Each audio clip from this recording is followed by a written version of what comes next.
تیسرا خطہ عرب تھا جہاں پر کفر اور شرک کا بول بالا تھا اور یہاں پر بتوں کی پوجا کی جاتی تھی۔ ان حالات میں اللہ تعالیٰ اس بھٹکی ہوئی انسانیت کو راہ دکھانا چاہتے تھے، اللہ تعالیٰ وحدانیت کا سبق دینا چاہتے تھے، اور یہی مصلحت تھی، مصلحت یہی تھی، یہی حضرت کے یہاں آنے میں تیرگی تان رہے بہر کے کاشانے میں، جب ہوا مہر عرب جب نما اے عثمان سر نگو خود کے سجدہ ہو کے خود خانے۔ یہی جو ہے مصلحت تھی اللہ تعالیٰ کی، اللہ تعالیٰ اس بھٹکی ہوئی انسانیت کو راہ دکھانا چاہتے تھے۔ جب حضور اکرم صلی اللہ علیہ وسلم پیدا ہوئے اس وقت آپ جانتے ہیں کہ عرب کی عادت تو بہت ہی درگزر تھی، وہ تمام برائیاں ان سے موجود تھیں جس کا آپ تصور نہیں کر سکتے، لیکن اس کا جب تذکرہ کرتے ہوئے آج کے حالات سے تفاضل کرتے ہوئے میں گفتگو کو آگے بڑھاتا ہوں۔ اس زمانے میں بھی ایک دوسرے کا قتل کر لیتے تھے، ایک قبیلہ دوسرے قبیلے کے کو قتل کرتا اور اس کا بدلہ لینے سالوں اس کی لڑائیاں چلتی رہتی، سالوں ایک دوسرے کا بدلہ لیتے ہیں۔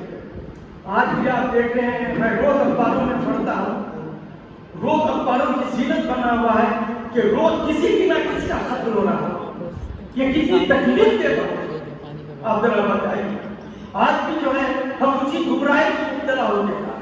اس زمانے میں بھی ہوتا یہ تھا، کمزوروں کا مال ہڑپ کر لیا جاتا تھا، کمزوروں کا مال لے لیا جاتا تھا، انہیں تکلیف پہنچائی جاتی تھی، غلاموں کے ساتھ بہت ہی برا سلوک کیا جاتا تھا، لوگوں سے مال لے لیتے تھے، اس کو بیٹھے نہیں دیتے تھے، ظلم کرتے تھے۔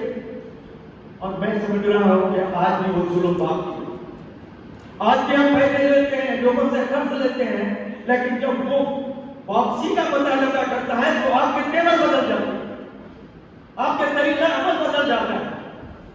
اور اس زمانے میں کیا ہوتا تھا، ہوا یہ کہ ایک مرتبہ یمن سے ایک شخص آیا جو زبیر قبیلے سے تعلق رکھتا تھا، وہ اپنے اونٹ لے کے آگے فروخت کر رہا، ابو جہل نے اس کے اونٹ خرید لیے اور اس کو پیسے دینے کے لیے ستا رہا ہے، پیسے دینے کے لیے برابر ستا رہا ہے، وہ برابر مطالبہ کر رہا ہے، 4 دن ہو گئے، 5 دن ہو گئے، وہ غریب الوطن ہے، اس کے لیے رہنے کا ٹھکانہ نہیں، اس کو پیسے نہیں دے گا۔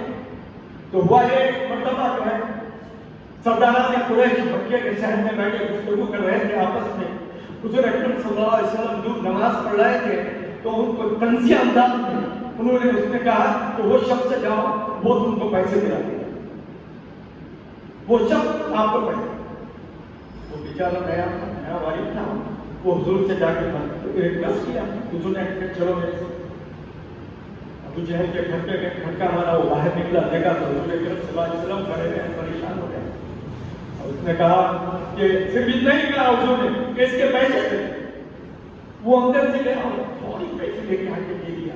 جب وہ پلٹ کے سردار نے قریش کے پاس آیا تو انہیں بولا کہ تم ایسے کیسے دے دیے، تم نے تو فوری پیسے دے دیے۔ انہوں نے کہا تم کو معلوم نہیں، محمد صلی اللہ علیہ وسلم کے دونوں چہروں پر 2 آدمی نیزے لیے مجھے گھور رہے تھے، اور ایسا محسوس ہوتا اگر میں نہیں دیتا تو یہ قتل کرتا۔ پیسے تو اس زمانے تو یہ طریقہ آج بھی پہلے دے کے آپ دیتے تھے، آج بھی وہ ایک کام ہے، آج بھی پیسے جا کے مجھے آپ ستاتے، پیسے واپس نہیں کریں گے، آپ کے تیور بدل جاتے۔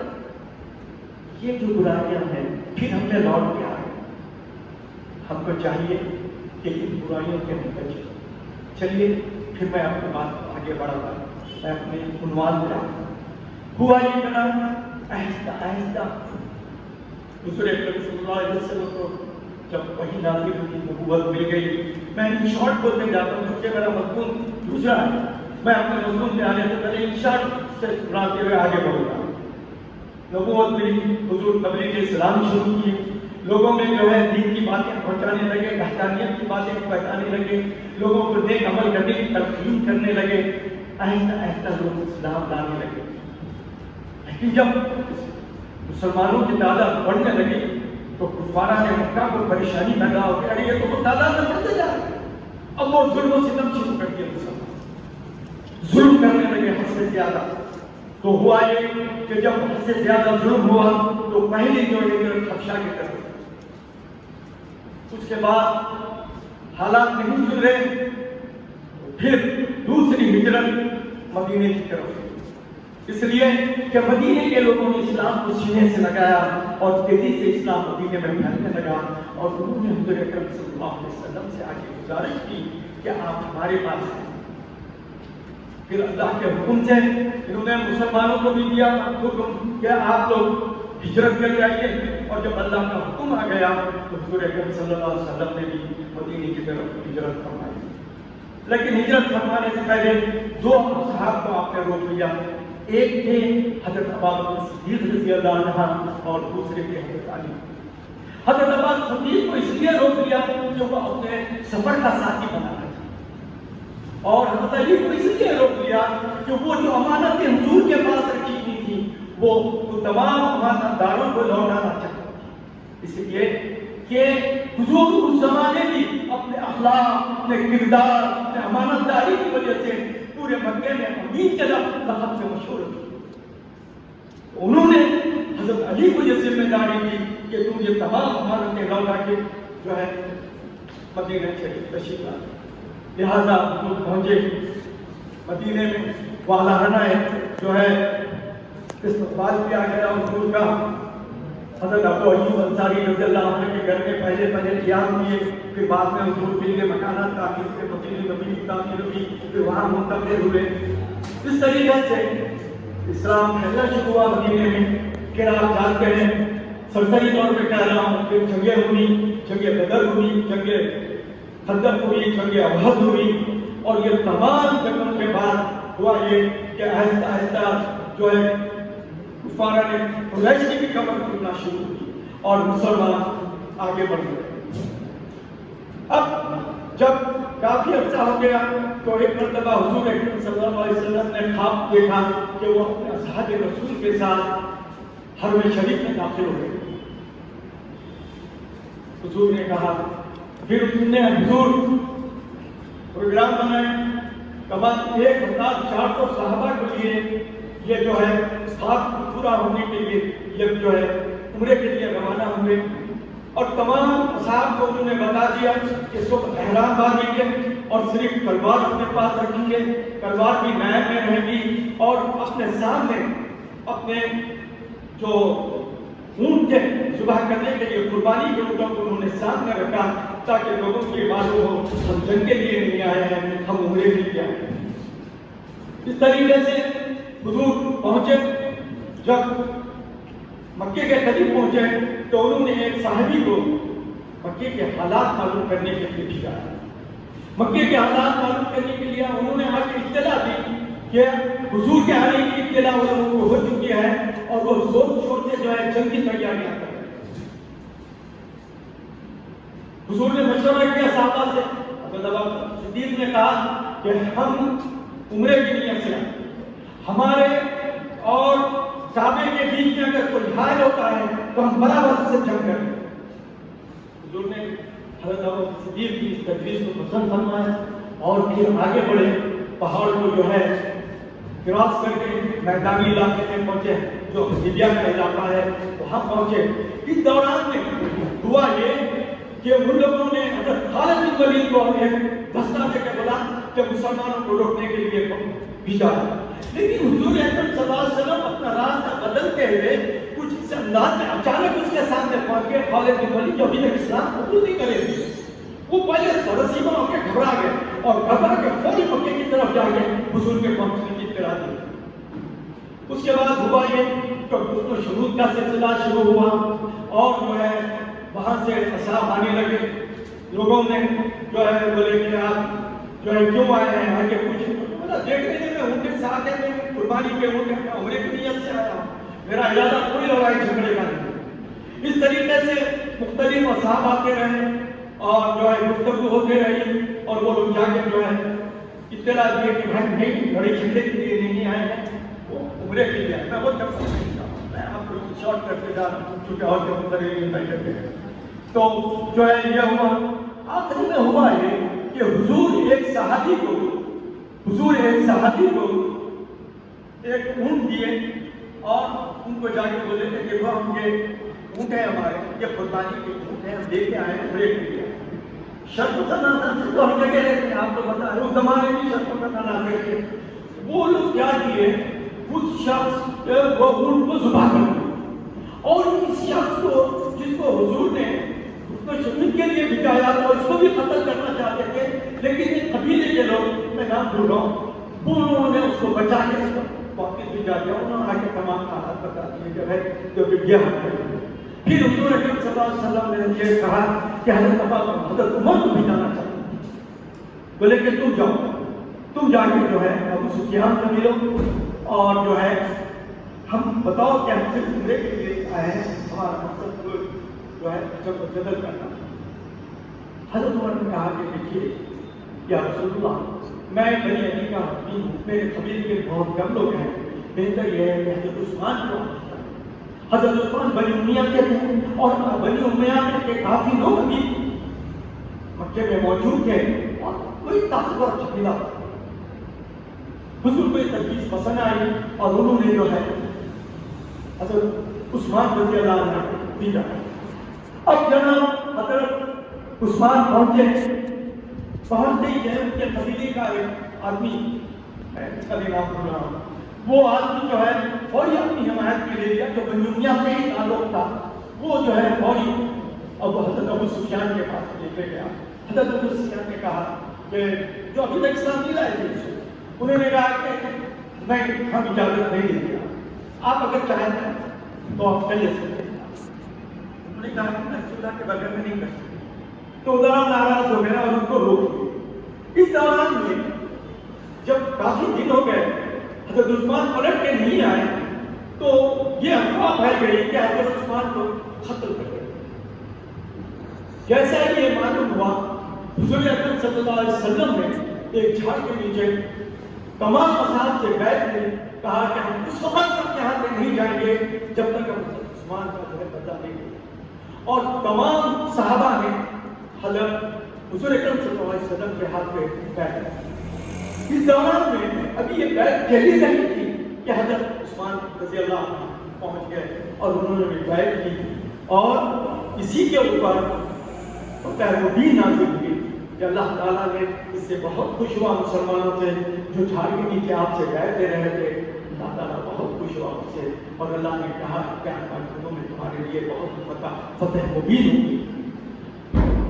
چلیے جناب، یہ ہوا. اس دوران میں اس کے بعد ایک صاحب تھے جس کا نام سہیل تھا. اس کو مکے والوں نے آپس میں صلح کے لیے کیا. حضور نے دیکھ کے بولا ہاں سہیل آ گئے، اب معاملہ آسان ہو جائے گا. انہوں نے آنے کے بعد چونکہ یہ حدیبیہ کے میدان میں لوگ قیام کیے ہوئے تھے، وہاں پہ اور ایک واقعہ یہ ہوا کہ وہاں پہ ایک کنواں تھا، کنویں میں اتنا کم پانی تھا جو 1400 آدمی کے لیے بس نہیں ہو سکتا تھا. لوگوں نے آ کے حضور سے کہا کہ یا رسول اللہ پانی کی بہت قلت ہے. تو حضور نے ایک تیر نکالا اور ایک صحابی کو دے کے بولا جاؤ اس کو جو ہے فوری آپ کنویں میں ڈالو. جیسا ہی وہ کنویں میں ڈالا، پانی اتنا ابل کے آیا کہ وہ جب تک رہے کسی کو پانی کی تکلیف نہیں. یہ حضور کا معجزہ ہے. یہ جو ہے حضور کا معجزہ. وہ سہیل آئے. سہیل آنے کے بعد میں انہوں نے معاملہ طے کیا. تو وہاں پر جو ہے مکے والوں میں اور مسلمانوں میں ایک معاہدہ ہے جس کو یہ تھا. یہ معاہدہ طے پایا کہ مسلمان اس سال عمرہ نہیں کریں گے، بعد میں آ کے عمرہ کریں گے، آئندہ سال. اور یہ معاہدہ 10 سال کے لیے رہا. 10 سال کا معاہدہ ہوگا. 10 سال میں نہ آپ ہم پہ حملہ کریں گے نہ ہم پہ. تیسرا یہ تھا کہ جو بھی قبائل مسلمانوں کی مدد جو ہے طرفداری میں جائیں گے ان پہ یہ اطلاق ہوگا. یہ جو معاہدہ ہے اس کا اطلاق ہوگا. اور جو مکے والوں کی طرف جائیں گے اس پہ بھی وہی اطلاق ہوگا. یہ تیسری تھی. چوتھی اور آخری جو ہے یہ تھی کہ اگر کوئی مسلمان مکے سے کوئی بھی مسلمان مکے سے اسلام قبول کر کے اگر مدینے میں آتا ہے تو اس کو واپس کر دیتا ہے، اور اگر کوئی مکے سے جو ہے مدینے میں آتا ہے تو واپس نہیں کرتا۔ یہ شرط جو ہے مسلمانوں کو جو ہے ناگوار ہوتا ہے، اور خاص طور پر حضرت عمر جو ہے بالکل اس میں خوش نہیں، لیکن حضور اکرم صلی اللہ علیہ وسلم نے ان کی تمام چاروں شرائط کو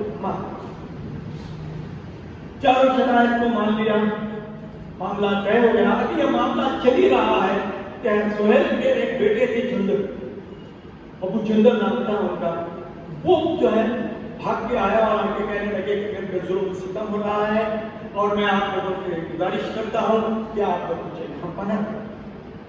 سہیل کہنے لگے کہ جو کہ معاہدے کے حساب سے یہ بندے کو ہمارے خلاف جو ہے ان کو دے دیجیے، اور جو ہے یہ ہمارے ایگریمنٹ میں، انہوں نے کہا کہ پورا طے ہی نہیں ہوا، نہیں آپ دے دیجیے۔ راضی ہو گیا اور ان کے حوالے کر دیے، اور ان کے سامنے ان کو مار کے پیٹ کے جو ہے تو لے کے چل۔ یہ ہو گیا جناب۔ یہ ہو جانے کے بعد میں مسلمان وہیں پر اپنے احرام کھول دیے، قربانی کے جانور دیے، بال کٹا دیے، اور تمام جو ہے مدینے کے لیے واپس روانہ ہو گئے۔ اللہ تعالیٰ نے ان کو کچھ خبر نہیں کہ تم جو دل چھوٹا مت کرو، اللہ تعالیٰ ان کو فتح دے گا، کیونکہ یہی مکے کی، جیسا کہ آپ لوگوں نے کہا ہے، یہ مکے کا پہلا قدم تھا۔ یہ جو ہے وہ اب یہ لوگ پہنچ گئے، مدینہ شریف پہنچ گئے جناب۔ مدینہ شریف پہنچنے کے بعد ہوا یہ کہ ایک شخص تھا ابو نصیر ابو نصیر کچھ نام تھا، وہ اسلام قبول کر لیا۔ وہ پھر قبول کر لے کے جو ہے مسلمانوں کے پاس آیا، مدینہ بولا کہ مجھے پناہ دیجیے اور میرے کو ظلم و ستم کرا۔ تو اتنے میں جو ہے مدینے سے جو ہے مکے سے بھی وہ لوگ آگے کے بولے نہیں ہمارے حوالے کر دو۔ انہوں نے کہا کہ اچھی بات ہے، چونکہ معاہدہ تھا لہٰذا مہدی کی روح سے اس شخص کو دے دیے۔ راستے میں وہ شخص یہ کیا کہ بولا کہ ایک شخص کی دو آدمی لے کے جا رہے تھے، تو ایک شخص کو کہا کہ تمہاری تلوار کتنی خوبصورت ہے، بہت اچھی ہے، ذرا میں دیکھنا چاہتا ہوں۔ اس طریقے سے باتیں کیا تو وہ لوگ جو ہے جو اس میں خوش ہو کے اس کی تلوار اس کے ہاتھ میں دی، دیکھتے ہی وہ تلوار لے جو ہے ختم کر دیا۔ دوسرا ہے بس سے بھاگ کے سیدھا مدینے آئے، اور کہ حضور کے صلی اللہ علیہ وسلم کو جو ہے بولا کہ دیکھو یہ ایسا کیا ہے، یہ تو آتش جنگ کو ہوا دے رہا ہے، یہ تو بات سنتے ہوئے بولے یا رسول اللہ آپ نے مجھے ان کے حوالے کر دیا، آپ معاہدے پہ پہنچے صحیح ہے۔ اور وہ وہاں سے فوری فرار ہو نکل گیا اور جا کے سمندر کے خلاف جو راستہ مکے سے جو قافلے سیریا جاتے تھے وہ راستے میں وہاں پہ خلاف ورزی ہو گیا۔ کیا کریں نہ مکے جا سکتا تھا نہ مدینے میں جو ہے مہدی کی روح سے رہ سکتا تھا۔ ہوا یہ کہ کچھ دنوں کے بعد ابو جندل بھی آگے ہم سمجھ گئے، اور اس کے بعد آہستہ آہستہ جو مسلمان قبول کر رہے تھے اسلام وہ آگے جو ہے یہ اپنے گروہ بن گیا خطبہ، اور یہ لوگ یہ کہنے لگے کہ جو قافلے مکے سے سیریا کی طرف جاتے تھے اس کو لوٹنا مارنا لوٹنا شروع کر دیے۔ مکے والے تنگ ہو گئے آج کے حضور سے ملے کہ وہ چوتھی شب تھی، ہم اس کو ختم کرتے ہیں، خدا کے لیے اس کو جو ہے آپ ختم کر دیجئے، اور جو بھی مسلمان وہاں سے جو ہے آتا ہے آپ اس کو قبول کر دیجئے، ہماری کوئی اعتراض نہیں۔ اس طریقے سے جناب یہ سب ختم ہو گئی، اور جو ہے پھر سب سے اہم چیز یہ ہوئی کہ 10 سال کا جو معاہدہ ہوا، 10 سال کے معاہدے کی وجہ سے امن و امان قائم ہو گیا، اور اس امن و امان کی وجہ سے اسلام تیزی سے پھیلنے لگا۔ اسلام تیزی سے پھیلنے کہ امن کے حالات میں ہی جو ہے اسلام پھیل سکتا ہے۔ تو یہ امن کا جو حالات ہے اس میں لوگوں تک کی باتیں پہنچنے لگی اور اسلام تیزی سے پھیلنے لگا۔ یہی تھا جو ہے مکے کی جو ہے فتح کا پہلا قدم۔ واقعی دعوانا الحمدللہ۔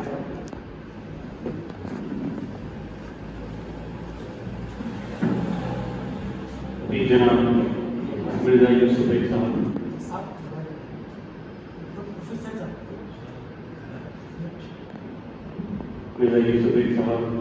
مخاطب کر رہے تھے صلح حدیبیہ فتح مکہ کی پہلی منزل کے عنوان پر ابھی میں بڑے ہی ادب سے گزارش کروں گا استاد الاساتذہ بول سکتے ہیں کیونکہ میں نے استاد کے بھی آپ استاد ہیں جناب پروفیسر محمد عبد المجید صاحب سے کہ ہمیں محمد صلی اللہ علیہ وسلم رحمۃ للعالمین ہیں اس عنوان پر مطلب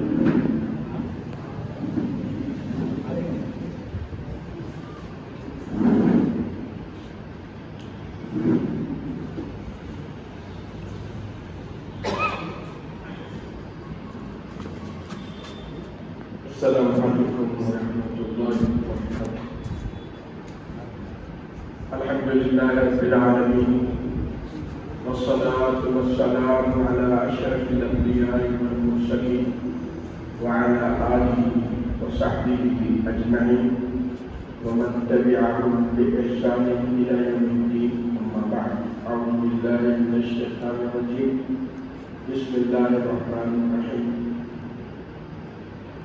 وما أرسلناك إلا رحمة للعالمين.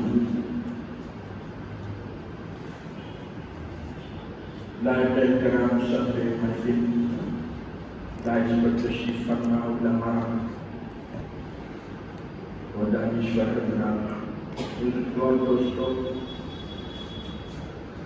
حضور رحمت للعالمین ہے، اس پہ ہم کو تھوڑی دیر بات کرنا ہے کہ کیا اس طرح آپ نے سارے عالموں کو رحمت عطا فرمائی. کیا رحمت ہے؟ اس سلسلے میں سب سے پہلے ہم کو یہ دیکھنا ہے کہ جس وقت ہمارے رسول صلی اللہ علیہ وسلم، سب سے پہلی بات تو یہ ہے کہ اسلام حضرت آدم سے چلا رہا ہے. اسلام ہمارے رسول صلی اللہ علیہ وسلم سے نہیں ہے بلکہ حضرت آدم سے چلا رہا ہے، اور ہر نبی کی شریعت الگ الگ ہوئی ہے.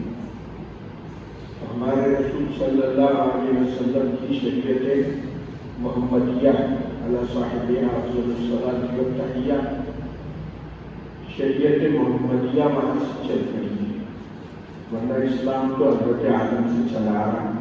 ان الدین عند اللہ اسلام، کہ اللہ کے پاس دین جو مقبول ہے وہ اسلام ہی ہے. تو حضرت ابراہیم علیہ السلام بھی مسلم تھے، چنانچہ انہوں نے کہا قرآن میں اول المسلمین اسلمت لرب العالمین. تو ہمارے رسول صلی اللہ علیہ وسلم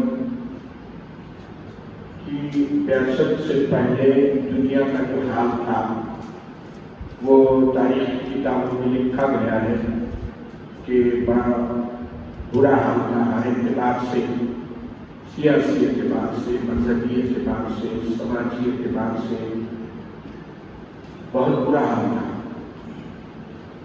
اور لوگ جو ہے جو من میں آیا وہ جو ہے بڑے لوگ جو حکومت میں تھے، کسرا یہ ایرانی بادشاہت بڑے زوروں میں تھی. ان لوگوں نے لوگوں کو یہ باور کرانا تھا کہ کسرا یہ شاہی خاندان جو ہوتا ہے یہ خدا کے جو ہے بیٹے ہوتے ہیں اور یہ خدا کے بہت قریب لوگ ہیں.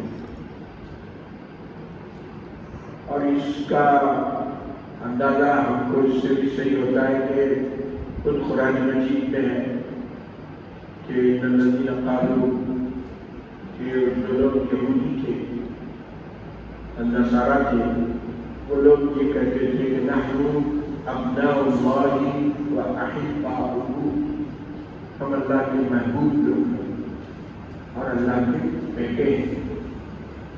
حالانکہ یہود نصارہ تو آسمانی دین کے حامی تھے، ان میں یہ بگاڑ آ گیا تھا وہ اپنے آپ کو اللہ کے بیٹے اور محبوب ترین کہتے تھے. تو آپ دوسرے دین کے پاس تو اس کا یہ آسمانی دین ہی نہیں تھا تو چین میں وہاں کا جو بادشاہ ہوتا تھا وہ یہ سمجھتا تھا کہ میں بھی اللہ کا بیٹا ہوں. اور اسی طرح روما میں بھی وہی حال تھا. خود ہمارے ملک ہندوستان میں لوگ جو ہے اپنے آپ کو چندر بنسی اور سورج بنسی کہ چاند کے بیٹے، چاند کے پجاری، چاند کے سورج کے بیٹے بندے اپنے آپ کو کہتے تھے. اس طرح انسانیت جو ہے بالکل بے بس تھی، پریشان. اور جو حاکم لوگ تھے انہوں نے لوگوں کو پریشان کر رکھا تھا اور کوئی صحیح صورتحال لوگوں کے سامنے نہیں تھی. تو ایسے حالات میں ہمارے رسول علیہ السلام نے انسانیت کو 5-6 رحمت کے تحفے عطا فرمائے. اس کی وجہ سے انسانیت بحال ہوئے، انسان بنا، انسانیت آئی لوگوں میں. تو ان میں سب سے بڑا تحفہ حضور پاک علیہ السلام نے جو عطا فرمایا رحمت کا تحفہ وہ تھی وحدت کی تعلیم کہ اللہ سبحانہ و تعالیٰ ایک ہے. اللہ کی ذات ایکتا ذات ہے، اس کے ساتھ کوئی شریک نہیں. توحید کا پیغام آپ کے لوگوں کے سامنے پیش فرمائے اور اس پر محنت فرمائی. اور ابتدا میں تو لوگ سننے کے لیے بھی تیار نہیں تھے، لیکن آپ کی محنتوں سے اور صحابہ رضوان اللہ تعالیٰ علیہ مجمعین کی محنتوں سے آپ کے ساتھ دینے سے معاملہ ایسا ہو جائے کہ لوگ توحید کی تعلیم سننے کی طرف مائل ہو گئے. اور پھر آپ دیکھ رہے ہیں کہ اس وقت ہیومن رائٹس جو چارٹ اقوام متحدہ میں لگا ہوا ہے وہ حضور پاک علیہ السلام حدیث ہے، جو خطبہ حضور صلی اللہ علیہ وسلم نے حجۃ الوداع کے موقع پہ آپ نے ارشاد فرمایا تھا. اسی سے ہیومن رائٹس کے انسانی حقوق کا چارٹر انہوں نے بنایا. تو سب سے پہلی نعمت اور رحمت حضور نے جو عطا فرمائی وہ توحید کی نعمت تھی. اس کے بعد دوسری نعمت اللہ کے رسول نے جو انسانیت کو عطا فرمائی سے فرمایا تمہارا رب ایک ہے. دوسرا یہ فرمایا کہ تمہارا باپ بھی ایک ہے. ربکم واحد و اباکم واحد، تمہارا باپ تم سب آدم کے اولاد ہو. اور قرآن مجید میں صاف بتایا گیا ہے الناس انا خلقناکم من ذکر و انثى وجعلناکم شعوبا وقبائل لتعارفوا ان اکرمکم عند اللہ اتقاکم. ہم نے تمہارے شعوب قبیلے خاندان جو بنائے تعارف پہچان کے لیے، ایک دوسرے پر بڑائی کے لیے نہیں ہے. تو سب آدم کی اولاد ہو. وہ آدم من تراب، اور آدم مٹی سے بنے. یہ ایسا پیغام تھا کہ ساری انسانیت ایک ہو سکتی تھی. اور آج بھی یہ قائم ہے کہ سارے انسان حضرت آدم کی اولاد ہیں. اور تو چاہے جرمن ہو، امریکی ہو، فرینچ ہو، کہیں کا بھی رہنے والا ہو، افریقی ہو، وہ ہمارا بھائی ہے. کتنا بڑا جو نعمت انسانیت کو دی گئی. ورنہ انسانیت کو جو ہے وہ تقسیم کر دیے تھے. سمجھے خود ہمارے ملک میں ہمارے بزرگوں نے بیان کیا، تاریخ میں اس کی موجود ہے کہ یہاں ہندوستان میں 4 طبقے بنا دیے گئے. ایک اعلیٰ طبقہ برہمنوں کا جو حکومت کرنا ہے، اقتدار سنبھالنا ہے، یہ بھی اپنے آپ کو خدا کی اولاد، خدا کی قریب سمجھتی تھی. اور دوسرا وہ فوجی طبقہ، تیسرا वो कुछ और काम करने वाले और बनिए वगैरह। और चौथा तो इंसान उसको इंसानी नहीं समझते थे, शूद्र जिसे कहते हैं। तो वो उनका वो पढ़ने से पता चलता है कि ये अजीब गरीब है और वो वेदों में लिखा हुआ है, और वेदों को आसमानी किताब कहते हैं। तो खुदा ऐसा कैसा है जो अपने ही बंदों को तफसील करता चला जा रहा है? खुदा ऐसा कैसा है कि जो अपने लोगों को जो है अपनी मखलूक को एक को जलील कह रहा है, एक को आला कह रहा है। तो ये सब इंसानी बनाई हुई चीज़ें थी। हमारे रसूल सल्लल्लाहु अलैहि वसल्लम ने फरमाया कि नहीं, ये सब तुम आदम की औलाद हो, तुम सब भाई भाई हो, भाई बहन हो। ये तकसीम गलत है। ये दूसरी नेमत और रहमत हमारे रसूल सल्लल्लाहु अलैहि वसल्लम के जरिए से इंसानियत को मिली। तीसरी चीज़ जो बतौर रहमत और नेमत मिली वो ये थी कि इंसानियत का एहतराम किया जाए। इंसान सबसे बड़ी चीज़ है कायनात में जिसका एहतराम जरूरी है, उससे बड़ा कोई नहीं। चुनांचे वलक़द कर्रमना बनी आदम, हमने औलाद आदम को अल्लाह ताला फरमाया शरफ बख्शा उसको। और ये फरमाया कि इंसानों को फरमाया कि पूरी कायनात, सूरज, चांद, सितारे सब तुम्हारे लिए पैदा किए गए। इतना बड़ा एहसास और इंसानियत को अल्लाह सुब्हानहू व तआला ने अता फरमाया। हदीस कुदसी आप सुनेंगे तो हैरत होगी। अल्लाह ताला हदीस कुदसी उस हदीस को कहते हैं कि जो हदीस के अल्लाह के रसूल सल्लल्लाहु अलैहि वसल्लम ये फरमाए कि अल्लाह ताला फरमाता है और वो कुरान में न हो, कुरान की आयत न हो कि अल्लाह ऐसा फरमाता है। हदीस कुदसी, तो हदीस कुदसी में है कि अल्लाह ताला फरमाता है कि आए बंदे, मैं तेरे पास भूखा आया था, तूने मुझे खाना नहीं खिलाया। तो बंदा हैरत से कहेगा कि मौला आप और भूख ये कैसी बात है? तो अल्लाह फरमाता है कि जो भूखा तेरे दरवाजे पे आया था, अगर तू उसको खाना खिलाता तो उसके पास मुझे पाता। देखिए इंसानियत का एहतराम। इसी तरह वो कहेगा कि मैं प्यासा था, तूने पानी नहीं पिला। अभी बंदा हैरत करेगा कि मौला आप कब प्यासे थे? तो फरमाएगा कि वो जो प्यासा आया था उस वक्त वो, अगर तू उसको पानी देता तो उसके पास मुझे पाता।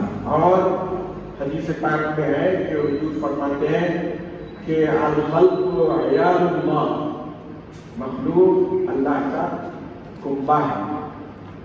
व अहब्बुल खल्क़ि इलल्लाहि मन अहसना इला अयानिही, और सबसे बेहतरीन आदमी वो है, इंसान वो है जो अल्लाह के कुंबे के साथ उसने सलूक करे, उसको चाहे। तो देखिए इंसान का एहतराम किस तरह बुलंद किया गया। इंसान का एहतराम नहीं था। शाही खानदान के अलावा जितने लोग थे सब गुलाम माने जाते थे। चुनांचे ईरान में कोई फौज कशी नहीं हुई, कोई फौज नहीं हुई, कोई कोशिश नहीं हुई। ईरान जो है जिस वक्त इस्लाम आया तो उस वक्त ये हाल था कि शाही खानदान ही सब कुछ था, बाकी जो रियायत थी सबके सब गुलाम और बागियों। इस वजह से इस्लाम ने गुलामों और बागियों की जो हुकूक बताए, तेजी से ईरान में इस्लाम फैल गया। तो बहरहाल अर्ज करना यह है कि हुजूर पाक अलैहिस्सलाम ने ये नेमत और रहमत अता फरमाई कि इंसानों का एहतराम बहाल फरमाया, इंसान को एक मुअज़्ज़ज़ और मुकर्रम हस्ती करार किया और सारी कायनात को उसको एक मकाम अता फरमाया। ये तीसरी नेमत थी। चौथी नेमत और चौथी रहमत जो अल्लाह के रसूल सल्लल्लाहु अलैहि वसल्लम ने इंसानियत को अता फरमाई,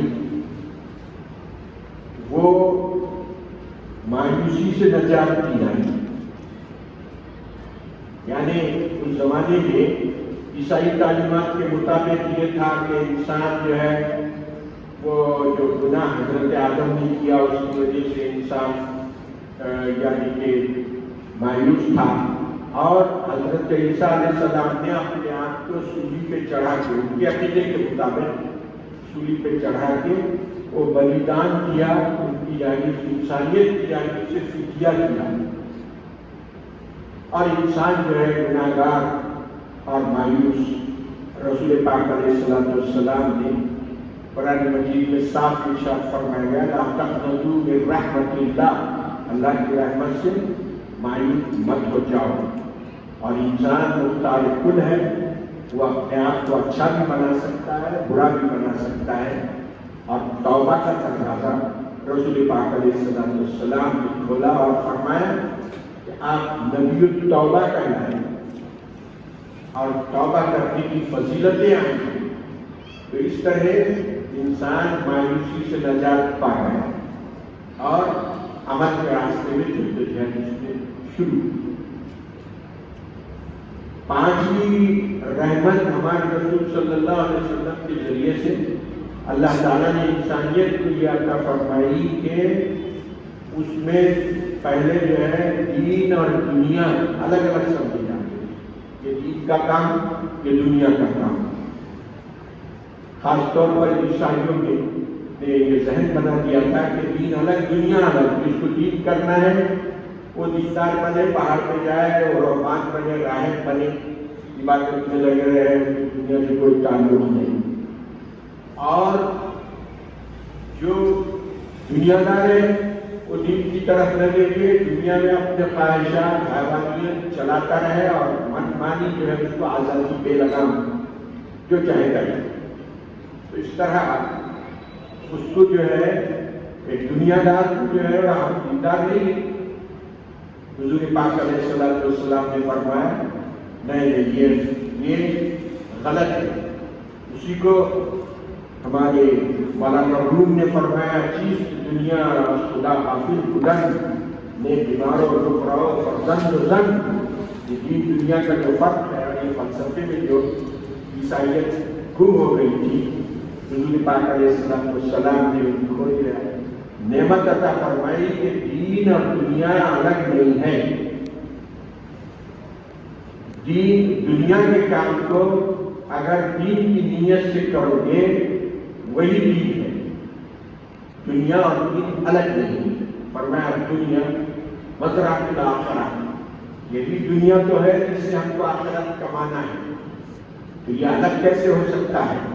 اور جو کام آپ دنیا کا کام بھی اگر آپ اپنی بیوی بچوں کو اگر معیشت فراہم کر رہے ہیں، یہ سمجھ کے کر رہے ہیں کہ اللہ نے یہ میرے فیملی کو جو ہے میرے ذمہ کر دیا ان کا کھانا پینا، اس لیے میں کما رہا ہوں، یہ آپ کا کمانا دین کا کام ہو ہے، آپ کو اجر ہے اس میں۔ تو حضور پاک علیہ السلام نے فرمایا کہ دنیا اور دین الگ نہیں ہے، دین اور دنیا دونوں الگ، یہ ایک ہے دونوں کے دونوں۔ اور مومن جو دنیا کا کام نیک نیت سے اللہ کو خوش کرنے کی نیت سے کرے گا، تو دنیا کا کام بھی اس کا دین کا کام بن جائے گا۔ وحدۃ الدین والدنیا، اس لیے دین دنیا ہمارے پاس الگ نہیں ہے کہ دیندار لوگ الگ ہو گئے، کیا حافظ صاحب ہے، مولانا ہے، ان کا کام نیچے نماز پڑھنا ایسا نہیں، بلکہ اب تو الحمدللہ بڑی بیداری آتی جا رہی ہے۔ بہت سارے ڈاکٹر حافظ قرآن ہیں، بہت سارے انجینئرز حافظ قرآن ہیں، ان کو سمجھنا مشکل ہے۔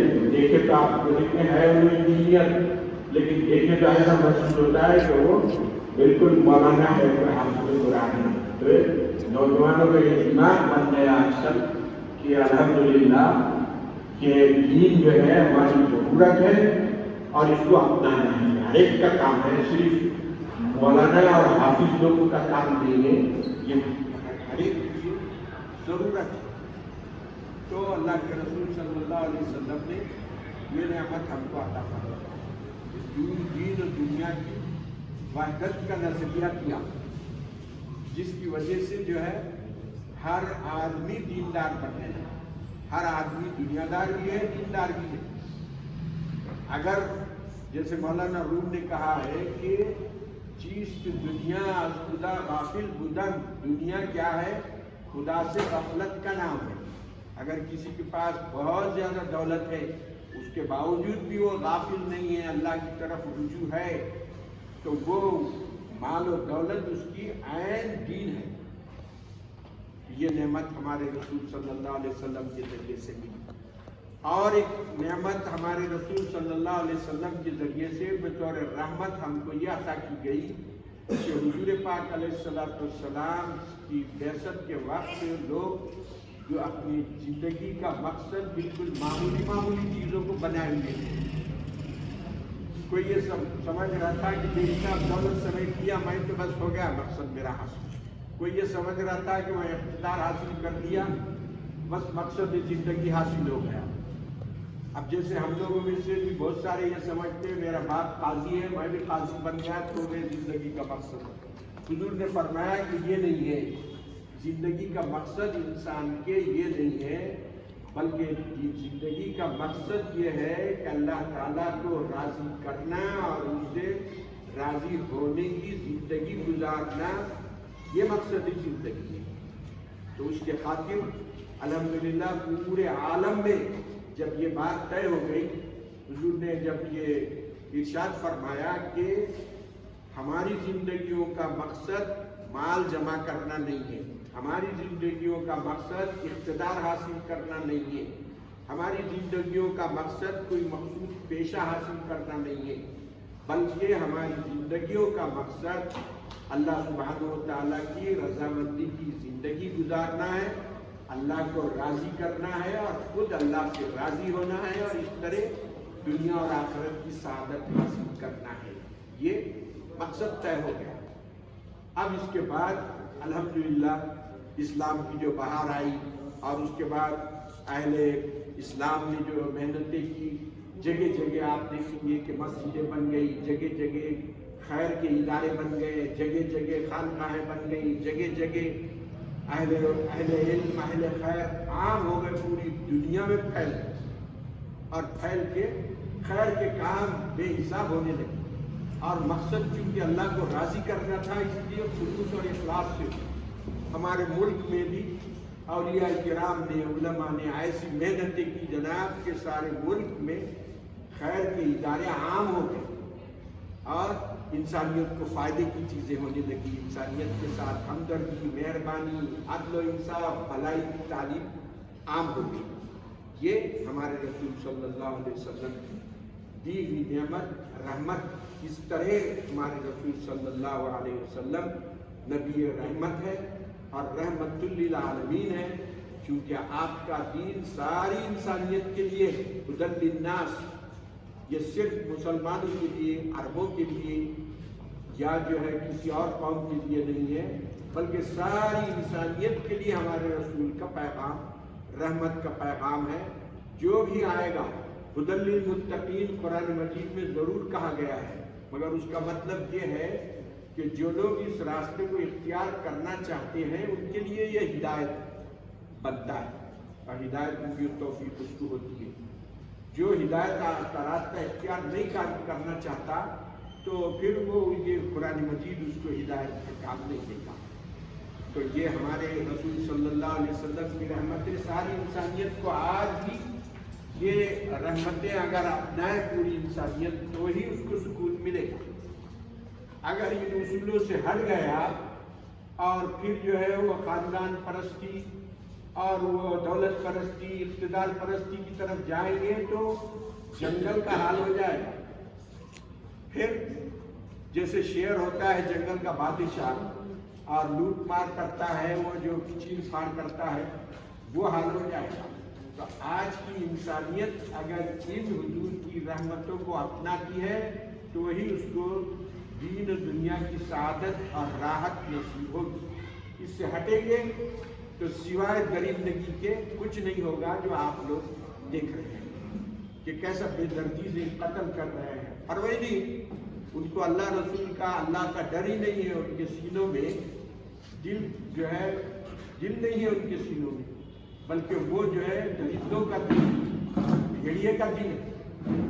तो अब उनको कोई फिक्र नहीं है। तो इसलिए हमारी ये जिम्मेदारी होती है कि हमारे आमिर मिल्लत ये अल्हम्दुलिल्लाह बहुत अच्छे से काम कर रही है और हमारे मुल्क की, हमारे रियासत के लिए ये बायस फ़ख्र है कि हमारे बुजुर्ग लोगों ने ये तंजीम कायम की। इसका मकसद सिर्फ ये है कि हुजूर का पैगाम लोगों को सही समझाएं, बस। उसके लिए दूसरे और भी तरीके अल्हम्दुलिल्लाह आजकल सरगर्म भी मालूम हो रही है, अच्छे ऐलानात बयानात आ रहे हैं। और अल्हम्दुलिल्लाह ये महफिल में जो उन्वान रखा गया ये भी बहुत अहम तरीन उन्वान है। तो ये पैगाम हमको सारी कायनात को सुनाना है। अब पैगाम कैसा सुनाना है, ये अरब आलिम जो है हमारी निज़ामिया में आए थे, तो उन्होंने हमसे कहा था कि देखिए आप लोग गैर मुस्लिमों के बीच में और कोई भी कुरान पढ़ के नहीं समझता इस्लाम, कोई भी हदीस खोल के नहीं देखता, बल्कि जो आप हरकत करेंगे उसको इस्लाम बोलते इस्लाम ये है। जो भी हरकत हमसे होगी वो बोलते इस्लाम ये है। इसलिए उन्होंने कहा कि आप लोग बड़ी जिम्मेदारी की जिंदगी गुजारना है आप लोगों को, क्योंकि आपका जो अमल है उसको इस्लाम समझा जा रहा है। तो इसलिए हमको पहले अपनी ज़िंदगी में, जैसे हमारे मोहतरम ने फरमाया कि हुजूर पाक अलैहिस्सलाम नबी बनने से पहले अमीन और सादिक के नाम से मशहूर हो गए। तो मतलब हमको भी ये तालीम है कि हम अपनी ज़ात में अमानत और सदाकत का सर्टिफिकेट माशरे से ले लें, ये बहुत ज़रूरी है, तो ही इस्लाम फैलेगा। ऑस्ट्रेलिया में मेरा जाना हुआ, वहाँ के हैदराबादी लोग नौजवानों ने एक महफिल रखी और मेरे से कहा कि आप कुछ हम लोगों को नसीहत कीजिए। तो मैंने उनसे यही अर्ज़ किया कि देखिए अब आप लोग जो है ठीक है पेट पालने के लिए इतनी दूर आए हैं, लेकिन अब जो है अल्लाह ने आपके खाने पीने का मसला हल कर दिया है। अब आप लोगों को माशी एतबार से सुकून है। अगर आप लोगों से सिर्फ एक ही गुजारिश, वो ये है कि इस्लाम को समझो और उसको अपनाओ। किसी को मुसलमान हो जाओ बोलने की जरूरत नहीं, आप खुद इस्लाम को समझिए। और ज़राए दुनिया में हर जगह माशाअल्लाह वहाँ भी देख के बड़ी खुशी हुई कि जगह जगह जो है शोबे हिफ्ज़ है। सुबह में कुछ चल रहे हैं, शाम में कुछ चल रहे हैं, इतवार कुछ चल रहे हैं, हफ्ते कुछ चल रहे हैं, और हर एक की ख्वाहिश है कि मेरा बेटा हाफिज़ कुरान बने। इतना दीन का मिजाज उन लोगों में आम है। बल्कि हमारे पास यहाँ हम अपनी औलाद की हिफ्ज़ कुरान और कुरान से वाबस्तगी की इतनी फिक्र नहीं कर रहे जो वो लोग कर रहे हैं। तो इस तरह अब ये हमारे नौजवानों के लिए भी यही गुजारिश करना है कि वो इस्लाम को समझें, हुजूर की रहमत को समझें और खुद उसको अपनाएं। तो दुनिया खुद हमको देख के इस राह को इख्तियार करने की कोशिश करेगी। अल्लाह सुब्हानहू व तआला हमको नबी रहमत की रहमतें जो दी हुई है उसको समझने, उस पर अमल की तौफीक अता फरमाए। सल्लल्लाहु तआला अलैहि वसल्लम।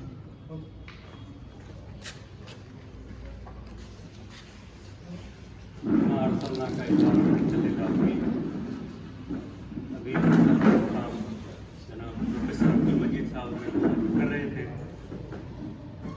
प्रोग्राम की कार्रवाई आगे बढ़ाते हुए मैं गुजारिश करूँगा मुफ्ती मोहम्मद हनीफ कादरी साहब से कि हमें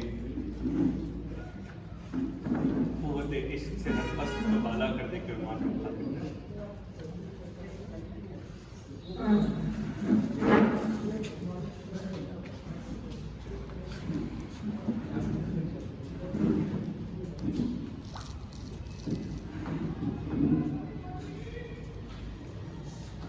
अल्हम्दुलिल्लाहि रब्बिल आलमीन वस्सलातु वस्सलामु अला सय्यिदिल अंबिया'i वल मुरसलीन व अला आलिहि व अस्हाबिहि अजमाईन व अला मन अहब्बahum व तबि'ahum bi ihsanin इला यौमिद्दीन। क़ाल अल्लाहु तआला फ़ी कलामिहिल करीम व अंतुमुल अअलौना इन कुंतुम मुमिनीन। सदक़ल्लाहुल अज़ीम। व क़ाल अल्लाहु तआला फ़ी शअनि हबीबिही इन्ना अल्लाहा व मलाइकतहु युसल्लूना अलन नबी या अय्युहल्लज़ीना आमनू सल्लु अलैहि व सल्लिमू तस्लीमा।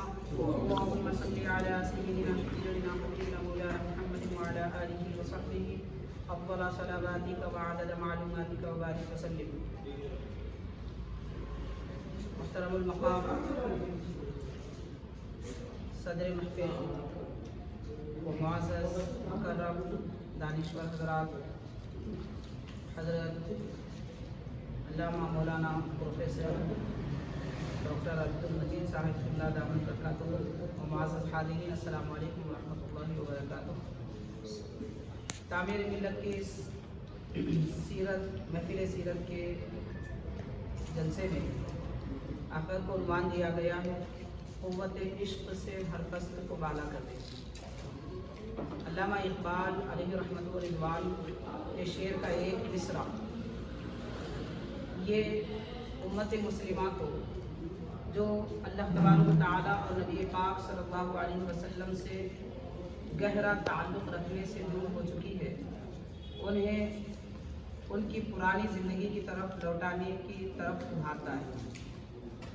کلیات اقبال کے بانگے درا میں جواب شکوہ میں ایک مسدس کا ایک مصرع یہ ہے: قوت عشق سے ہر قصد کو بالا کر دے، دہر میں عشق محمد صلی اللہ علیہ وسلم سے اجالا کر دے. قرآن مجید میں اللہ تبارک و تعالیٰ نے فرمایا کہ اے میرے بندو، اگر تم بلند و بالا رہنا چاہتے ہو، اونچا مقام پانا چاہتے ہو، تو اگر تم مومن ہیں تو ہی تم بلند و بالا رہو گے. خالق کائنات نے کلام مقدس میں یہ جو ارشاد فرمایا ہے یہ عمومی حکم ہے، علی الاطلاق فرمایا ہے. بلندی کس قسم کی؟ جب بلندی کا ذکر کیا جاتا ہے تو معیشت سے متعلق آدمی سمجھتا ہے کہ معیشت ہی میں بلندی حاصل کرنا ہے. سیاست سے تعلق رکھنے والا سمجھے گا کہ سیاست میں ہی بلندی حاصل کرنا ہے. دیندار سمجھے گا کہ مجھے دین میں بلندی حاصل کرنا ہے. اللہ تبارک و تعالیٰ نے یہ کلام بالعموم ارشاد فرمایا، یعنی ہر آدمی، ہر شعبے کا شخص اگر وہ بلندی چاہتا ہے تو اس کے لیے مومن ہونا اور مومن رہنا ضروری ہے. حاضرین، قرآن مجید میں اللہ تبارک و تعالیٰ نے ایمان والوں کو بھی ایمان لانے کا حکم فرمایا. ارشاد فرمایا یا ایھا الذین آمنوا آمنوا باللہ، کہ اے ایمان والو اللہ پہ ایمان لاؤ. اس آیت پاک کی تفسیر میں مفسرین یہ ارشاد فرماتے ہیں یہاں پر ایمان پر استقامت کی تعلیم دی جا رہی ہے، یعنی جو لوگ ایمان لا چکے ہیں انہیں حکم دیا جا رہا ہے کہ وہ اپنے ایمان پر قائم رہیں، یا جو ایمان میں کمزور ہے انہیں حکم دیا جا رہا ہے کہ وہ مضبوطی حاصل کریں، پختگی حاصل کریں اپنے ایمان میں. اللہ تبارک و تعالیٰ نے بلندی کے لیے ایمان شرط قرار دیا. اس سے یہ پتہ چلتا ہے کہ جو مومن جتنا زیادہ سچا پکا مومن ہوگا، جس کا ایمان جتنا ثابت قدم رہے گا، وہ اتنا زیادہ بلند رہے گا. بلندی کا تعلق خواہ وہ بلندی دنیا کی ہو یا آخرت کی. دنیا کی بلندی کا اگر ہم جائزہ لینا چاہیں گے تو پچھلے دور میں یہ بات ہمارے سامنے بالکل واضح ہو جائے گی کہ سابقہ دور میں جتنے تقریباً سائنسدان تھے، علوم جدید کے ماہر تھے، فلسفہ وغیرہ سے تعلق رکھنے والے حضرات تھے اور بڑے بڑے انجینئر تھے، ان میں تقریباً 60 سے 70% طبقہ ایمان والوں کا رہا ہے. بلکہ یہ ٹیکنالوجی اور جدید علوم کی بنیاد مومنوں نے رکھی ہے. باقی اس کی ضمیر اپنی طرف دوسرے لوگوں نے پھیر لی اور اہل ایمان اس میں پیچھے ہو گئے. چونکہ وہ حضرات ایمان میں ثابت قدم تھے، اس وجہ سے ان کو اللہ نے دنیا میں بھی بلندی عطا فرمائی.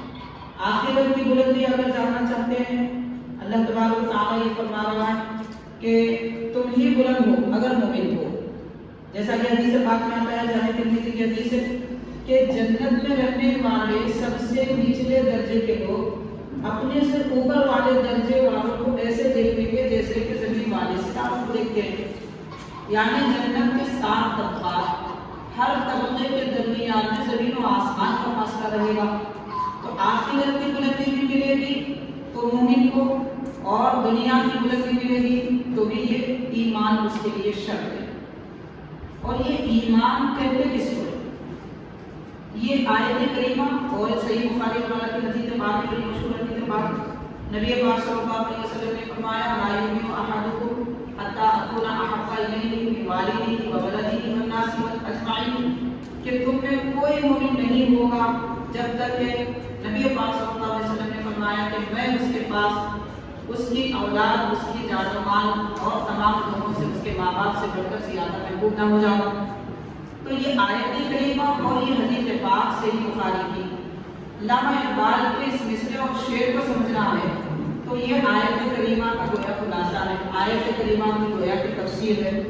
इरशाद फरमाया आपने कुव्वत इश्क से हर वक्त को बाला कर दे, दहर में इश्क मोहम्मद सल्लल्लाहु अलैहि वसल्लम से उजाला कर दे।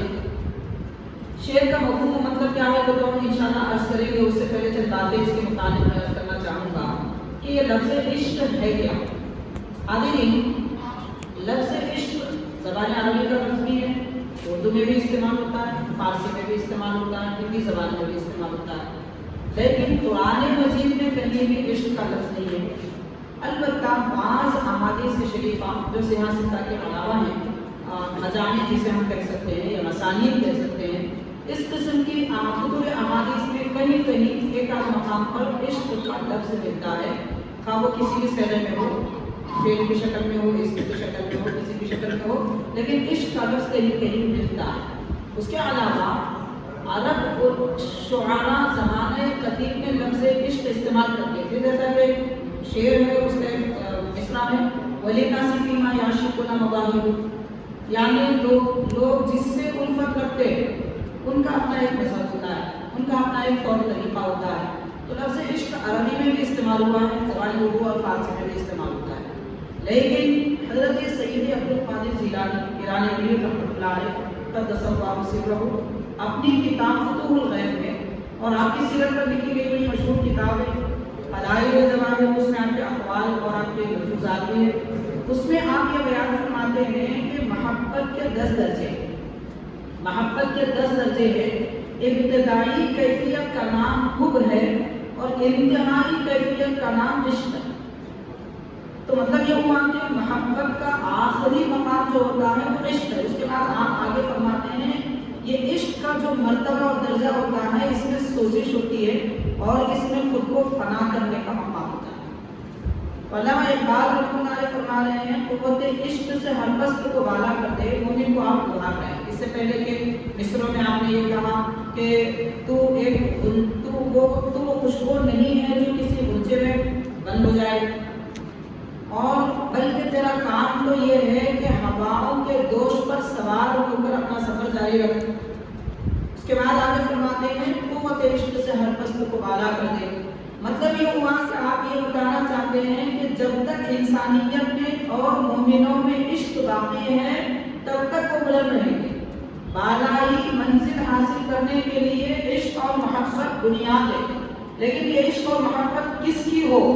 खालिक़ कायनात की, और जिस ज़ात पाक की मोहब्बत ईमान वालों के लिए शर्त करार दी गई है वो नबी पाक सल्लल्लाहु अलैहि वसल्लम की ज़ात पाक है।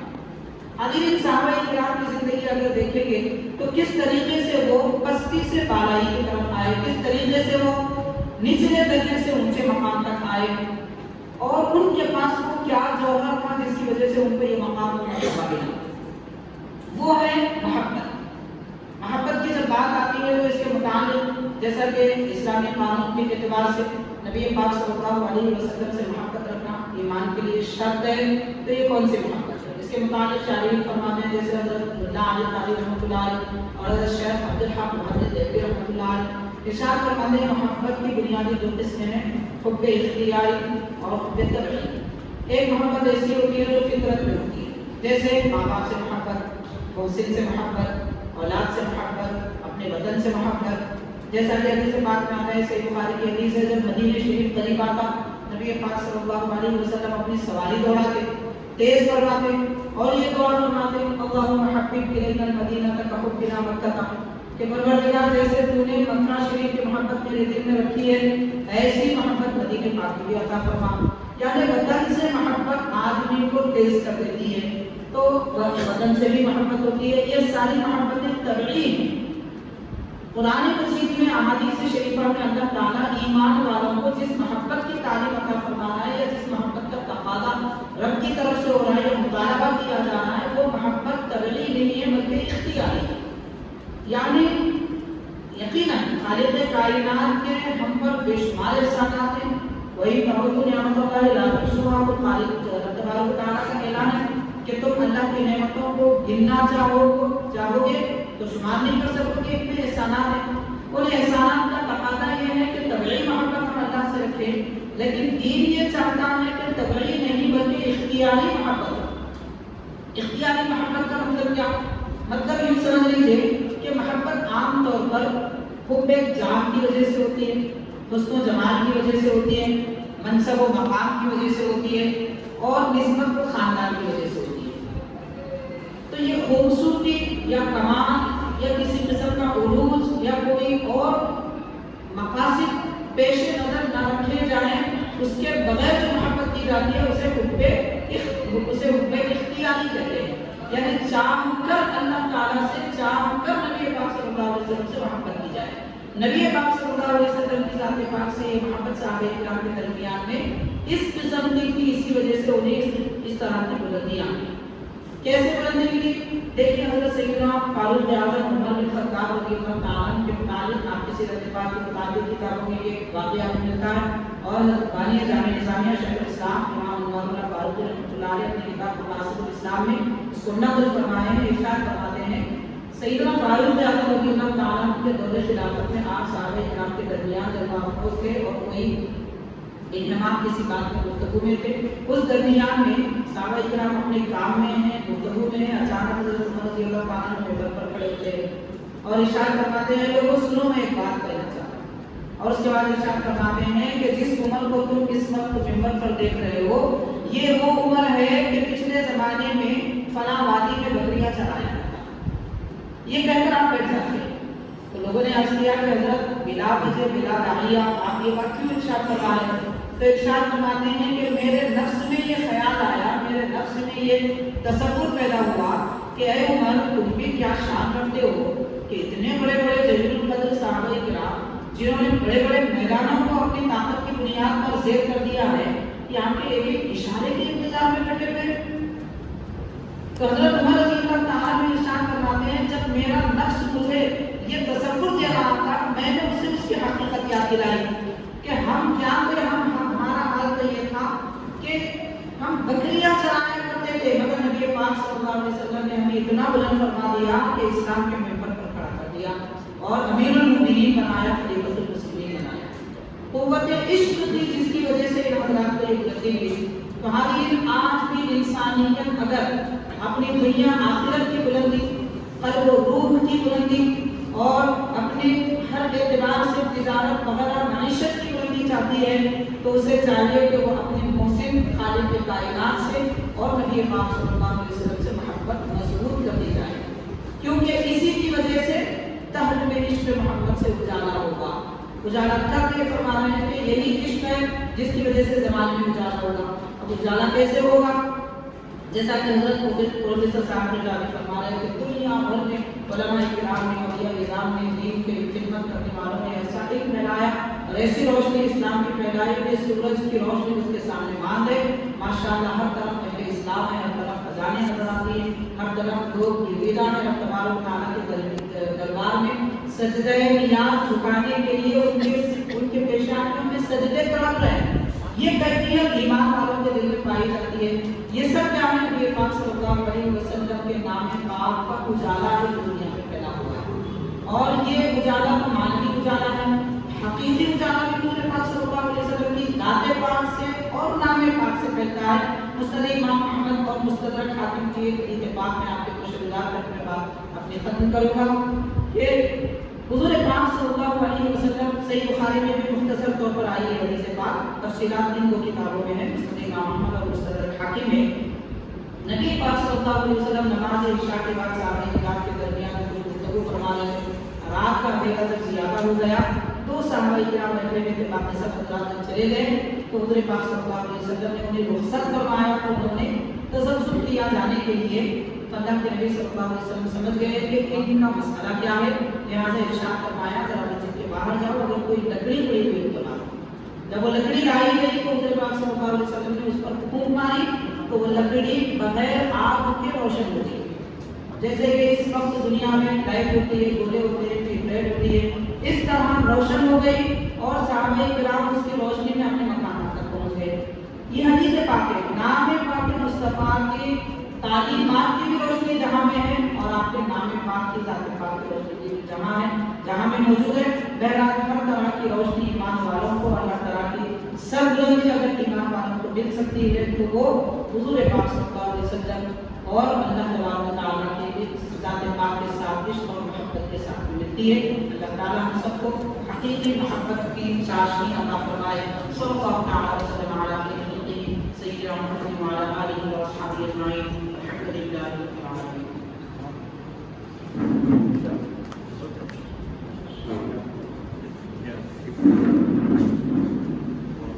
ابھی مفتی محمد غنی قادری صاحب قوت عشق سے ہست کو بالا کر دیں کہ ہمیں نام اجازہ کرتے سلمان سے مخاطب کر رہے تھے.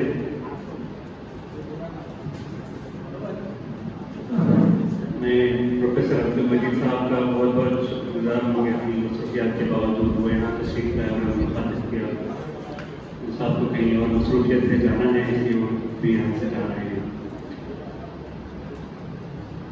میں گزارش کروں گا محمد صادق صاحب سے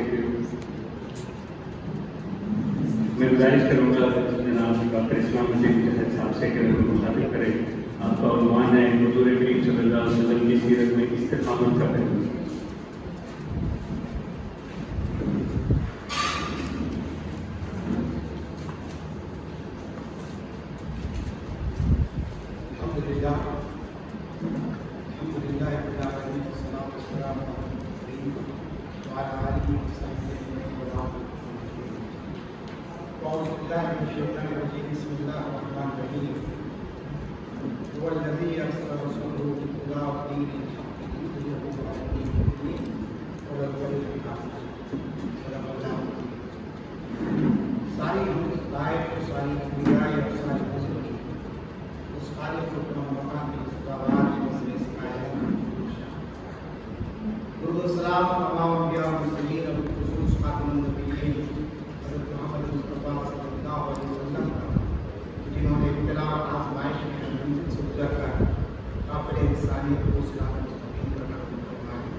میں مبارکباد دیتا ہوں اپنی ملت کو ہر سال کی طرح یوم رحمت العالمین کے جلسے سے پہلے اس قسم کی محافل سیرت کا انعقاد ماہ ربیع الاول میں آپ کی جانب سے ہوتا ہے اور اس میں بڑے اہم عنوانات پر بہت ہی اہم شخصیتوں کا آپ فرماتے ہیں جس میں آپ ناچیز کو بیان کرتے رہتے ہیں.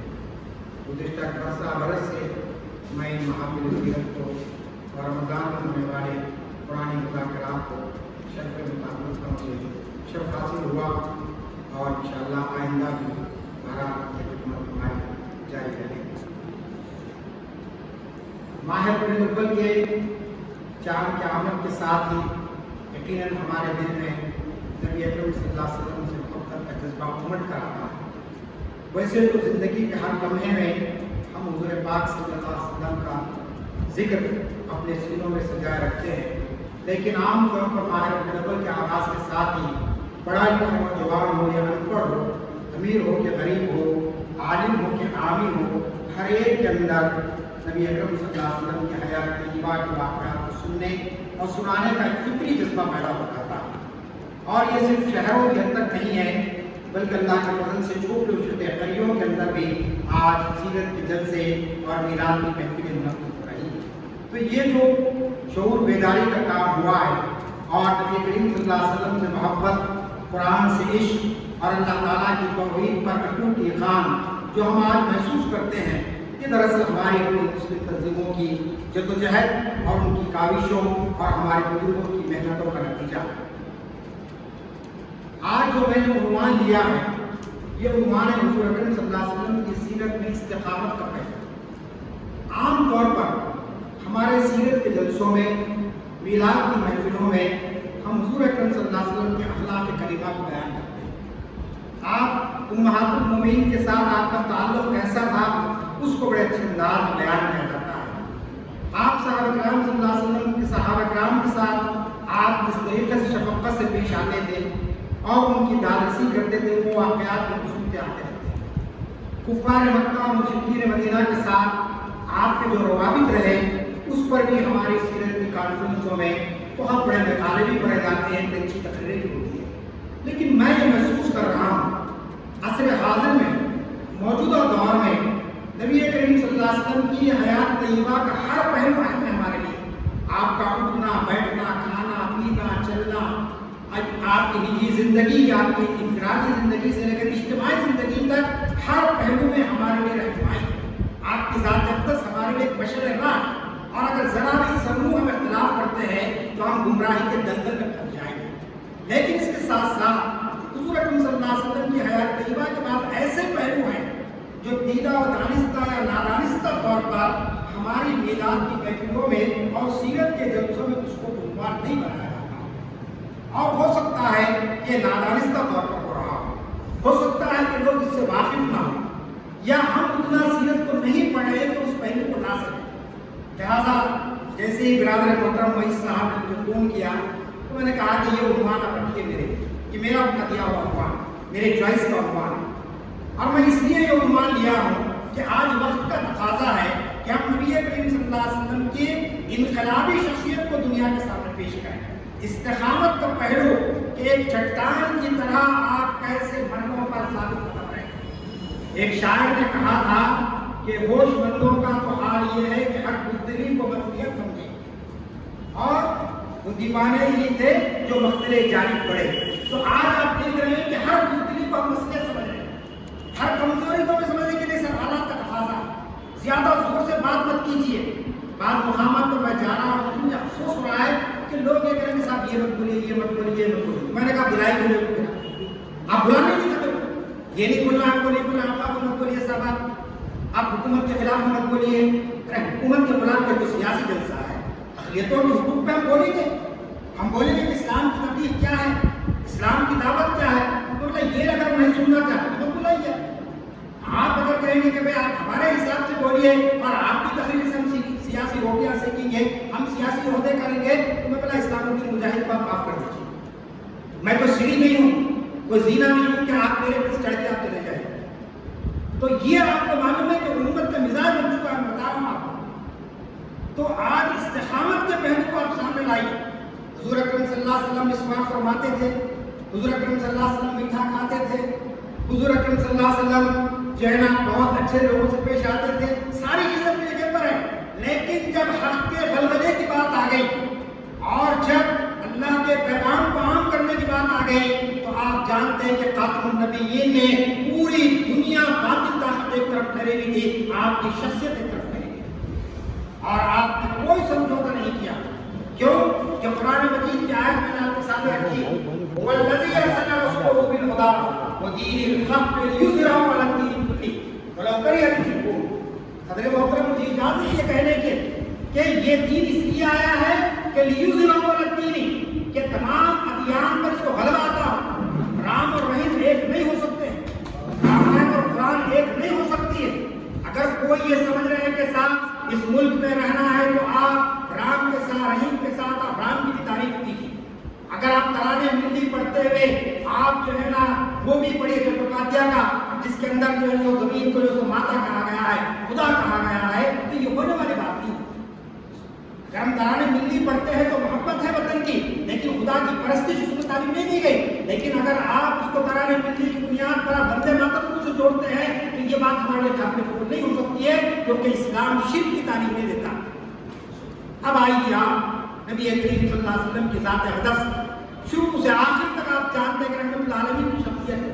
प्रोफेसर मजीद साहब ने बड़ी तफसील के साथ रहमतुल आलमीन के उस पहलू को आपके सामने रखा कि कुरान ने इसकी गवाही दे दी, इन्ना अर्सलनाका रहमतुल आलमीन, कि नबी सल्लल्लाहु अलैहि वसल्लम हमने आपको भेजा सिर्फ रहमतुल आलमीन बनाकर भेजा, महज रहमतुल आलमीन बनाकर भेजा। और उस रहमत के पहलू के अंदर उस इस्तिकामत का पहलू कैसे? आप जानते हैं कि मक्के के अंदर अभी यूसुफ साहब ने आपके सामने बयान किया कि सादिक और अमीन आपको कहा जाता था। लोग अमानतें लाकर रखते थे आपके पास। लेकिन यही अब्दुल्ला का बेटा जब निकला और लोगों को कहा कि कुलू ला इलाहा इल्लल्लाह, कि लोग आओ इस अल्लाह की तरफ और इस कलमे को बुलंद करो, तुमको कामयाबी होगी। आप जानते हैं वही लोग जिन्होंने आपको अमीन कहा, जिन्होंने साजिश कहा आपको, आपकी जान के पैसे हो गए, आपकी मुखालफत कराए।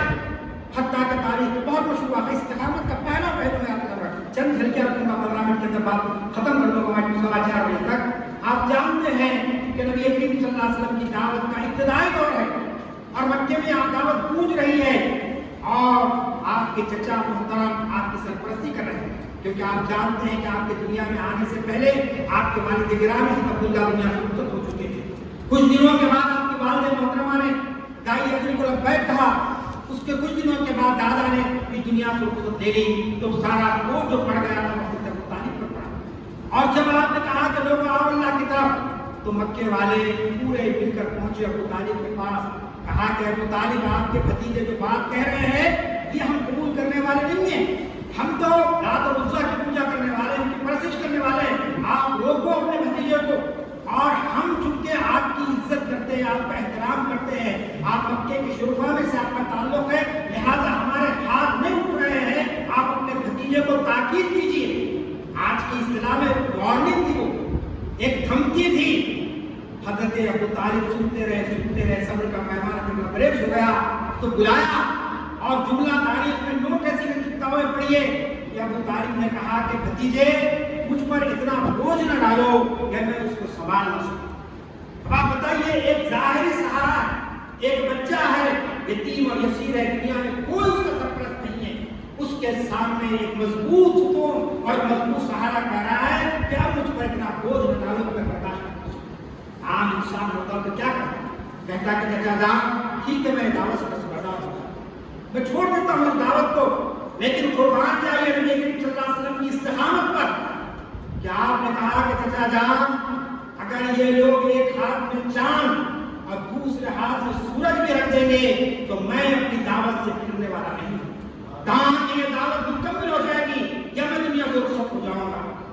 इब्तिदाई मरहला है, लोग जान के प्यासे हैं और कोई तो हर साथ देने के लिए तैयार नहीं है। पूरा मक्का मुखालफत कर आया है। वक्त का नबी कह रहा है कि दुनिया को साथ दे ना दे, और दुनिया की बड़ी सी बड़ी नेमत चांद और सूरज से बढ़कर क्या हो सकती है? कहा कि अगर रख देंगे फिर मैं अपनी दावत से करने वाला नहीं।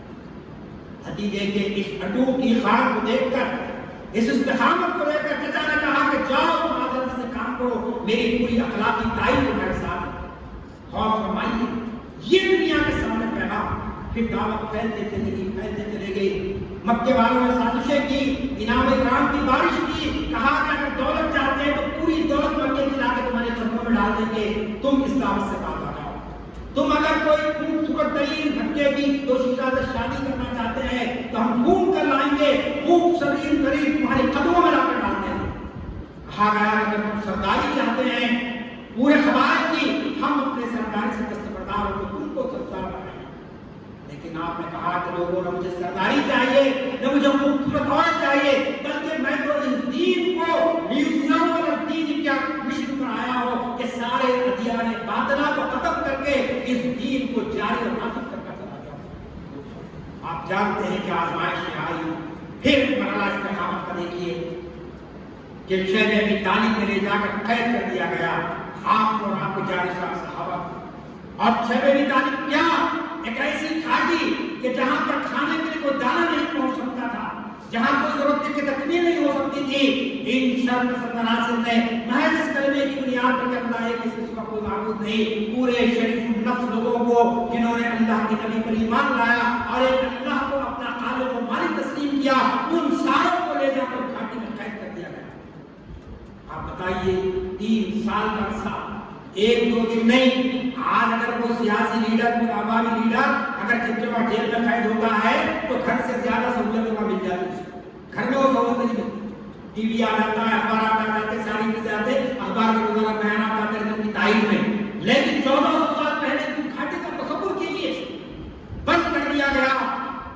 1 साल, 2 साल, 3 साल गुजर गए, लेकिन तारीख गवाही देती है कि नबी करीम सल्लल्लाहु अलैहि वसल्लम के हाथ पर ईमान लाने वाले मासूम बच्चों ने, औरतों ने,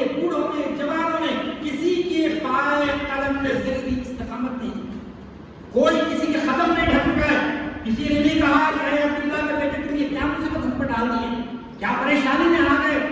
कुफ्फारे मक्का जाते थे शब अबी तालिब की घाटी के किनारे और सुनते थे कि कोई तो निकलेगा वहां से, कोई तो ऐलान करेगा बगावत का, कोई तो कहेगा कि हमको निकालो, हम माफी मांगने तैयार हैं। लेकिन तारीख गवाही देती है कि एक शख्स वाहिद ने भी जो है ना अपने ईमान का सौदा नहीं किया। ये इस्तिकामत थी। नतीजा क्या हुआ कि वो जो लिखा गया था माहदा, उसको दीमक ने चाट लिया खाने काबा की दीवार पर। और उस वक्त के दानिशवरों ने कहा कि देखो ये माहदे को दीमक ने चाट दिया, इस बात का सबूत है कि अब्दुल्लाह का बेटा हक पर है, लिहाजा उसकी रिहाई का ऐलान किया। कदम नहीं झुकाए, सर नहीं झुकाया, कोई समझौता नहीं किया, बाकी तो खुद कमजोर पड़ गया और अल्लाह ने हक को गलबा कर दिया। ये इस्तिकामत थी। नबी करीम सल्लल्लाहु अलैहि वसल्लम की हयात तय्यबा फिर शब अबी तालिब से निकले, फिर दावत का काम आम हुआ, लोगों ने कबूल नहीं किया। ताइफ का सफर हुआ और ताइफ का सफर किन हालात में हुआ? रहमतुल आलमीन है अल्लाह ताला रास्त तौर पर जो है ना आपको देख रहा है, आपके पूरे अमाल को फरिश्ते देख रहे हैं। और मक्के के बदनसीब लोगों ने, ताइफ के बदनसीब लोगों ने आपका इस्तकबाल किस तरीके से किया आप जानते हैं कि पत्थरों की बारिश, इतने पत्थर आप पर बरसाए गए। ये मुआर्रिख लिखता है कि जब आपका जूता निकाला गया तो खून का फव्वारा पड़ा और फिर अल्लाह की जात पर यकीन किया। पहाड़ों का फरिश्ता आया, कहा कि अल्लाह के नबी आप हुक्म दीजिए मुझे, आप इशारा कीजिए कि मैं दो पहाड़ों को मिला दूं ताकि ताइफ की कौम तबाह बर्बाद हो जाए। लेकिन रहमतुल आलमीन की ज़बान के साथ क्या अल्फाज थे कि मैं दुनिया के लिए रहमत बनाकर भेजा गया हूं, मैं इंसानियत को तबाह करने के लिए आया हूं।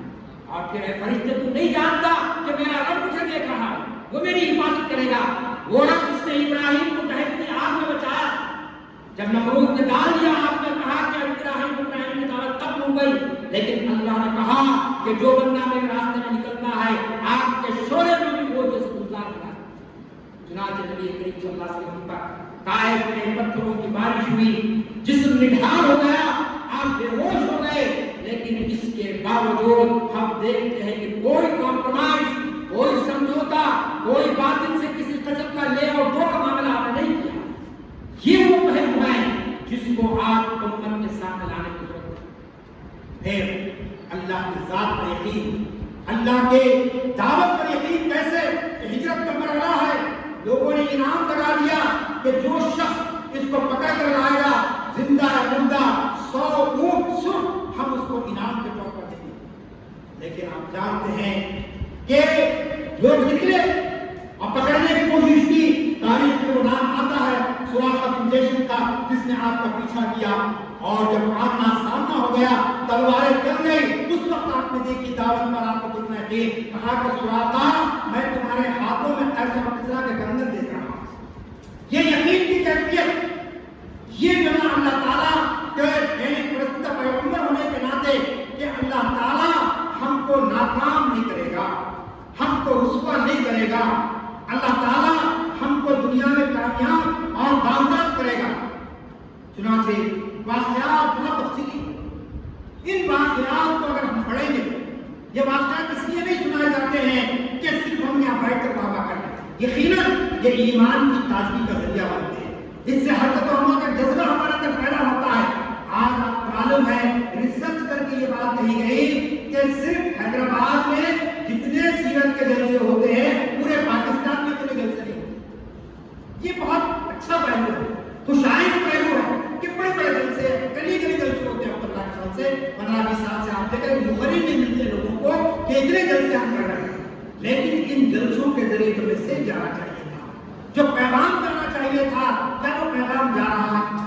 आज हमको अफसोस होता है कि अवामी जलसे में 2-2 घंटे तकरीर हो रही है कि नबी करीम सल्लल्लाहु अलैहि वसल्लम दूर के परतों थे या नहीं। ये तो अल्लाह का मामला है, ये तो नबी का मामला। अल्लाह का रसूल को बगैर था या नहीं था, ये बात अवाम में कहने की नहीं है। जिसका ईमान अल्लाह का रसूल है, का ईमान नहीं है, उसको बयान करने की जरूरत नहीं है। और ये कह देना कि फलां शख्स को रसूल से मोहब्बत नहीं है, ये तो बहुत बड़ा इल्जाम है। अल्लाह के पास पूछने वाले इसलिए कोई मुसलमान का सीना अल्लाह के रसूल की मोहब्बत के बगैर खाली नहीं रह सकता। मैं बात यकीन के साथ दावे के साथ करना चाहता हूँ, लेकिन हमारे वाइजी, हमारे मुतमर्रिदीन ने उम्मत को बांट दिया ताकि इनके दिल में बहुत थोड़ा है, ये हुजूर को एक बशर के तौर पे मानते हैं, ये हुजूर की तालीमात को मानते हैं, हुजूर की मोहब्बत का जज्बा इनके अंदर नहीं।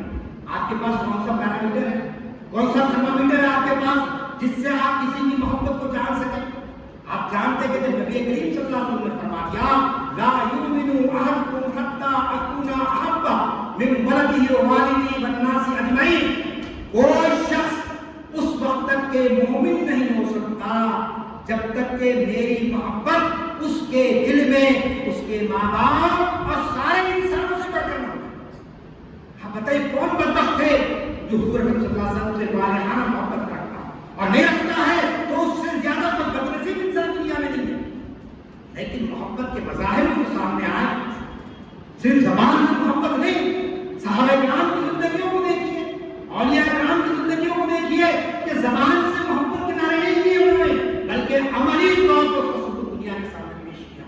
तो अज़ीज़ान गिरामी, मैं अपनी गुफ्तगू को खत्म करके आपसे कहना चाहता हूँ कि सीरत नबी के इन जलसों को हम एक मैसेज देने का जरिया बने, इस पर एक मुस्बित रुख देने की कोशिश करें, इसके जरिए पॉजिटिव पैगाम उम्मत के दरमियान पहुंचाए और इसके जरिए उम्मत में एक अटूट इत्तेहाद अल्लाह के रसूल की मोहब्बत के साथ पैदा किया जाए। अखिया सारी चीजें जो है वो ज़ैली हो जाती है अगर हमारे अंदर अल्लाह की मोहब्बत और उसके साथ साथ रसूल की मोहब्बत। आप जानते हैं कि अल्लाह ताला ने कौन अपने रसूल से कहलवाया, क्या कह रहा कि कह दीजिए रसूल कि जो लोग मुझसे मोहब्बत का दावा करते हैं, कुल इन कुंतुम तुहिब्बूनल्लाह फत्तबिऊनी युहिब्बुकुमुल्लाह। कुरान में क्या है, क्या कहा, ए रसूल सल्लल्लाहु अलैहि वसल्लम आप लोगों से कह दीजिएगा कि जो लोग मुझसे मोहब्बत का दावा कर रहे हैं उनका ये दावा बगैर दलील के है, काबिल कबूल नहीं है। कब तक? जब तक के फत्तबिऊनी, जब तक के वो आपकी इत्तिबा नहीं करेंगे, जब तक कि आपसे मोहब्बत नहीं करेंगे, जब तक कि आपसे इताअत नहीं करेंगे और जब तक कि आप जिन चीजों से रोक दिए उनसे न हो जाए और जिन चीजों को करने का हुक्म दिया वो नहीं करेंगे, मेरे दरबार में उनके लिए कोई जगह नहीं है। खालिक़े कायनात ने तो ऐलान कर दिया, अब इसके बावजूद